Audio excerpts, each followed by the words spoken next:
Չեն հրապուրում ֆիզիկան, քիմիան, կենսաբանությունը, աշխարհագրությունը եւ առհասարակ գիտությունը։ Ինչու՞։ Վերջին տարիների հետազոտությունները փաստում են, որ մեր երկրում բնագիտության ուսուցման ոլորտում լուրջ խնդիրներ կան։ Շատ աշակերտների համար դրանք մնում են անհետաքրքիր ու անհասկանալի։ Բուհական ընդունելության արդյունքներն են այդ մասին խոսում։ Ֆիզիկայից, կենսաբանությունից, քիմիայից քննություններ են տալիս եւ պարզվում է, որ մեծ մասը չի հաղթահարում նույնիսկ նվազագույն շեմը։ Առարկաների հանդեպ հետաքրքրվածությունը բարձրացնելու համար կրթական գերատեսչությունը 648 դպրոցի արդեն ապահովել է անհրաժեշտ սարքավորումներով ու լաբորատորիաներով։ Առաջիկայում նախատեսում են ներառել բոլոր դպրոցները։ Ոլորտի փորձագետը դրական է գնահատում այս նախաձեռնությունն ու նկատում. սա էական ազդեցություն կունենա բնագիտական առարկաների ուսուցման վրա։ Խորհրդային փլուզումից հետո դպրոցների լաբորատորիաները ընդհանրապես չեն վերազինվել։ Օրինակ, այդ դպրոցում լաբորատորիա չկա, այդ փորձերը պրակտիկորեն չի տեսնում երեխան։ Իսկ եթե լաբորատորիա կա,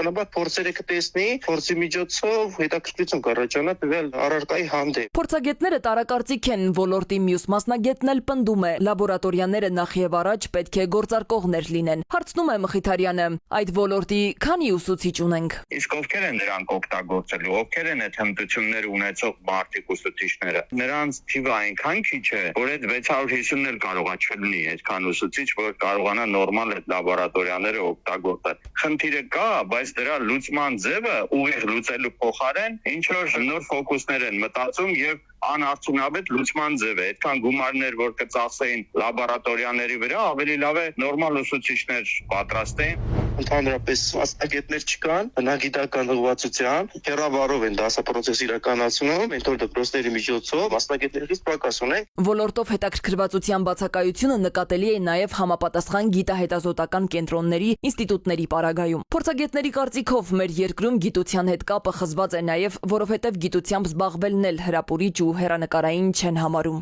Ավարտածները, քանի որ հետաքրքրությունը այդքան մեծ չեն ձգտում գիտական աստիճան ստանալ, ասպիրանտուրայում սովորել, հետո համալրել գիտահետազոտական ինստիտուտների կադրերի բազա։ Եվ ստացվում է, որ այո, շղթան որևէ կետում լավագույն արդյունք ցույց չի տալիս։ Ասպիրանտուրայի ընդունելությունը էապես ընկել է։ Իսկ գիտահետազոտական ինստիտուտների վիճակն էլ բարվոք չէ, մեղմ ասած։ Բոլորը մտածում են ակադեմիական քաղաքի իրականություն դառնալու դեպքում այդ ինստիտուտներն էլ այլևս չեն լինի։ Միայն սարքավորումներով հարց չի լուծվում, պետք են համակարգված երկարաժամկետ ու կայուն քայլեր, ասում են ոլորտի փորձագետները, նկատում պետական քաղաքականությունը պետք է պատրաստի որակյալ մասնագետներ, բարելավելով նրանց սոցիալական վիճակը։ Եվ չնայած նախարարությունը այնուամենայնիվ բարձր կրթաթոշակ է սահմանել այդ ուղղվածությամբ սովորողների համար, որևէ երաշխիք սակայն չունի, որ տվյալ մարդը սովորելուց հետո կմնա այդ ոլորտում։ Մասնագետների դիտարկմամբ աշակերտը պետք է տեսնի, որ գիտությունը ոչ միայն հետաքրքիր է,